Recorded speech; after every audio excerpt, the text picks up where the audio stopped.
को।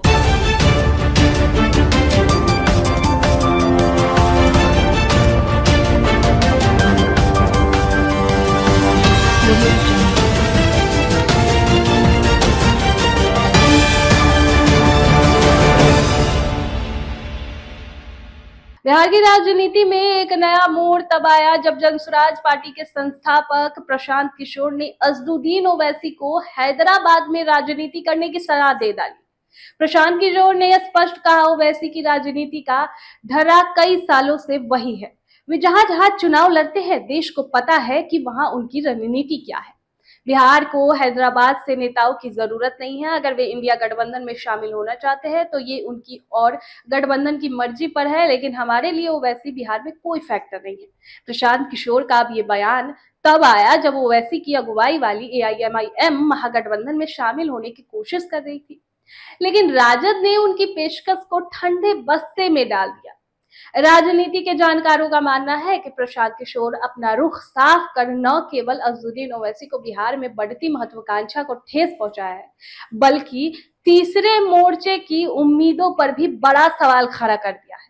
बता दें कि ओवैसी ने हाल ही में लालू यादव को पत्र लिखकर महागठबंधन की पेशकश की थी, लेकिन जवाब नहीं मिलने पर उन्होंने 45 सीटों पर चुनाव लड़ने की घोषणा बनाई और कहा कि वो बिहार में तीसरे मोर्चे बनाने के लिए प्रयास करेंगे।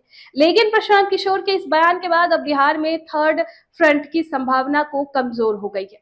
साफ है कि ये अजदुद्दीन ओवैसी की तीसरे मोर्चे के लीडर के रूप में उभरने की उम्मीदों को बड़ा झटका है। ये झटका तब और बड़ा हो जाता है जब उनकी पार्टी पर पहले से ही बीजेपी की बी टीम होने के आरोपों से जूझ रही है। प्रशांत किशोर की टिप्पणी से मुस्लिम वोट बैंक में उलझन बढ़ सकती है, जो पहले से ही तेजस्वी यादव, नीतीश कुमार, प्रशांत किशोर और अजदुद्दीन ओवैसी के बीच 4 खेमों में बटा हुआ है। अब यह अजदुद्दीन ओवैसी की AIMIM के लिए बड़ा सेटबैक इसलिए भी है क्योंकि वर्ष 2020 में AIMIM ने सीमांचल में 5 सीटें जीती थी, लेकिन 4 विधायकों के राजद में जाने से उनकी साख कमजोर हुई। अब प्रशांत किशोर के रूप से अजदुद्दीन ओवैसी को अलग थलग कर सकता है, जिससे उनकी वोट शेयरिंग रणनीति प्रभावित हो सकती है। तो अगर अजदुद्दीन ओवैसी की AIMIM बिहार में अकेले लड़ती है तो महागठबंधन को नुकसान हो सकता है, लेकिन इसके विपरीत उनकी पार्टी, उनकी सीटें बीजेपी को फायदा भी पहुंचा सकती है, जैसे कि 2020 में हो चुका है। ऐसे में अजदुद्दीन ओवैसी को लेकर मुस्लिम मतदाताओं के बीच दुविधा की स्थिति तो जरूर रहेगी। दरअसल बिहार की राजनीति में जाति और क्षेत्रीय समीकरण हावी रहते हैं, तो इसमें कोई दो राय नहीं है कि अजदुद्दीन ओवैसी की सीमांचल में मजबूत पकड़ है, लेकिन बदली राजनीतिक परिस्थितियों में राज्यव्यापी स्वीकार्यता की कमी उन्हें सीमांचल में भी नुकसान पहुंचा सकती है। प्रशांत किशोर की जनसुराज पार्टी और अन्य छोटे दलों की मौजूदगी से वोट बिखराव बढ़ेगा तो ओवैसी की स्थिति को कमजोर कर सकता है। इसके अतिरिक्त महागठबंधन और NDA दोनों अजदुद्दीन ओवैसी को अपने खिलाफ एक संभावित खतरे के रूप में देखते हैं, जिससे वे उनकी हरकतों पर नजर रखेंगे। वहीं दूसरी ओर बात करें विपक्षी दलों के लिए, तो ये स्थिति दो धारी तलवार वाली स्थिति है।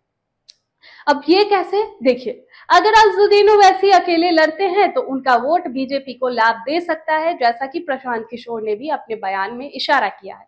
दूसरी तरफ अगर वे किसी गठबंधन में शामिल होते हैं तो उनकी सियासी सौदेबाजी की शक्ति सीमित हो जाएगी। तो अब प्रशांत किशोर का बयान ओवैसी को मजबूर कर सकता है कि वे अपनी रणनीति पर पूर्ण विचार करें, लेकिन बिहार की जटिल राजनीति में उनका भविष्य अनिश्चित लगता है। बहरहाल अब बिहार विधानसभा चुनाव के नतीजे ही तय करेंगे कि अजदुद्दीन ओवैसी का ये दाव उन्हें लाभ पहुंचाता है या नुकसान। सूर्या हॉस्टल एक बार अपने बच्चे को जरूर भेजें। सीमांचल का सर्वश्रेष्ठ हॉस्टल, 4ठी कक्षा से 10वीं तक कोचिंग एवं ट्यूशन निःशुल्क, बेहतरीन और हर सुविधा से लबरेज। हमारा पता है दलन कटिहार। संपर्क करें 7903464641 पर। हमारा वीडियो अगर आपको अच्छा लगा हो तो आप हमारे वीडियो को लाइक करें, शेयर करें और हमारे चैनल को सब्सक्राइब जरूर करें।